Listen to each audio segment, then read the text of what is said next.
ලෝකයේ බලගතු රටවල් වල මහල්ලන් විසින් මේ පුංචි සුන්දර ලෝකය විනාශ කරමින් පවතී. ඔවුන්ගේ ළමා සුන්දර කාලය නිමා වී ඇත. විවේක ගත යුතු කාලය ඔවුන්ගේ පැමිණ ඇත. එහෙත් මුදල්, බලය, ක්‍රෝධය, තණ්හාව ඔවුන්ගේ සිත් වල පිරී ඇත. එය අවසන් වන්නේ කවදාද? අපේ ළමයින්ටත් ඒ වගේම සුන්දර ළමා කාලයක් ඇත. නමුත් මේ ඔබ විනාශ කරන්නේ අපේ සුන්දර ළමා කාලයයි. ගස්වැල්, සතුන්, ජලය, වාතය.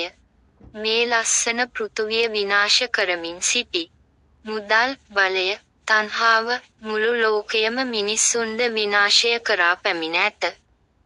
තරුණ අලුත් පරම්පරාව සහ පොඩ්මල් වැනි ළමයින්ගේ අනාගතය අවිනිශ්චිත මගකට යොමු කර මේ ලෝකයේ සුන්දරත්වය ඔබ නැති කරන්නේ මන්ද?